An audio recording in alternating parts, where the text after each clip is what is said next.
On August 9th, five central banks around the world coordinated to increase liquidity for the first time since within a week, the Federal Reserve would begin cutting interest rates in the attempt to prop up the market. I didn't work. The securitizations market for mortgage loans shuts down. First Mongoose, a lender of mostly Alt A mortgage, collapsed seemingly overnight. It had founded worth of loans in the first half of the year, according to Inside Mortgage Finance. And the entire market for asset-backed commercial paper, a market of more than 1 trillion worth of securities, and the primary means by which originators finance mortgage lending become the inside scope. Golden Sachs chief risk officer Graham Broderick later explained it in a presentation to the firm's tax department that between August and October 2007, the unprecedented loss of investor confidence had quickly shook the asset-backed commercial paper market by more than 30%. For someone who has seen this market grow unstable, steady basis for as long I have been in the business. This is really remarkable, Broderick said. Suddenly, no one wanted anything to do with securitization or any from asset bank's commercial paper or anything that depend on credit ratings. It all important repo market, the haircuts on asset-backed securities began to increase from between 3 and 5% in April 2007 to 50 and 60% by August 2008, according to an report. The market began searching for anything that smelling like something I didn't like, said on banker. Most companies file their official quarterly documents will take several weeks after announcing their results to Wall Street. Thus, it was that August 9th, several weeks after its disastrous conference call, Countrywide filed its quarterly report with the SEC in the Countrywide site cited unprecedented market conditions, and wrote that while we believe we have adequate funding liquidity, the situation is rapidly evolving and the impact on the company is unknown. The next day, Countrywide held a special board meeting. The board members participating by phone. Countrywide had always assumed that in desperate times it would be able to pledge its prime mortgage as collateral from a loan, but they couldn't. Street firms, in almost every case, had a very large exposure to mortgage, as Countrywide treasurer Jennifer Sanderford later put it, and they didn't want more. Plus, everyone was suddenly asking Wall Street for money. It was an Armageddon scenario.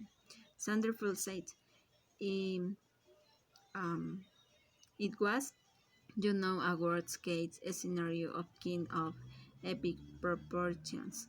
Has he read Countrywide feeling?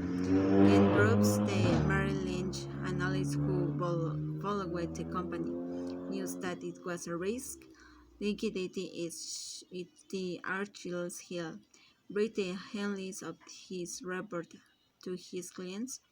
We cannot understate the importance of liquidity for a special finance company like FES, Growth Bros. If enough financial pressure is placed countrywide sticker, or if the market loses confidence in its ability to function properly, then the model can break. His shocking conclusions. It is possible for to go bankrupt. Within days, Countrywide drew down its entire 11.5 $5 billion credit facility, an obvious thing on desperations.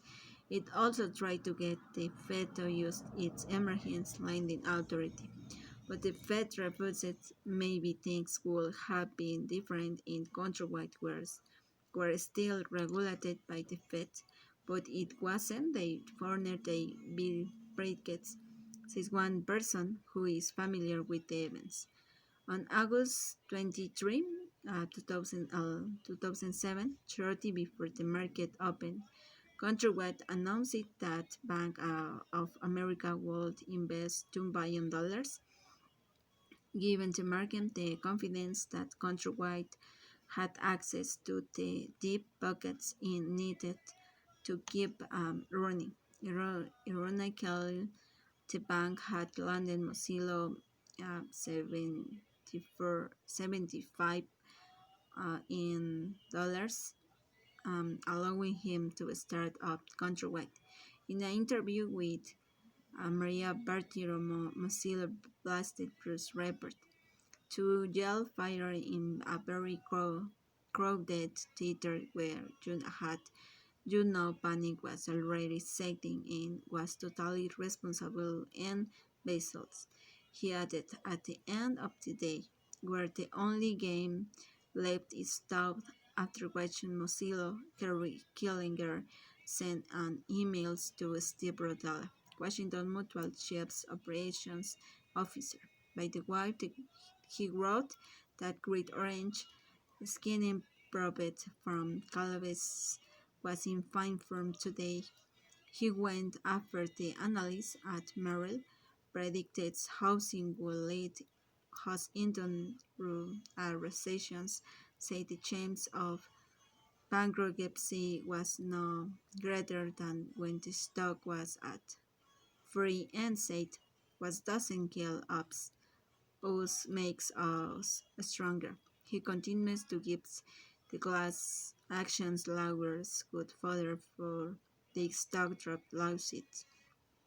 In, in his imitable way, um, Mozilla tried to fend off the inevitable. In the fall of 2007, Countrywide hired a public relations firm to help launch a game plan to regain control of the agenda, according to a memo obtained by the Wall Street Journal. Although the memo was meant to serve as the talking point for another top countrywide executives, Drew Gisiner, the pugnacious tone had all the marks of Angela Mozilla. Her position in the industry makes a hook and very visible target.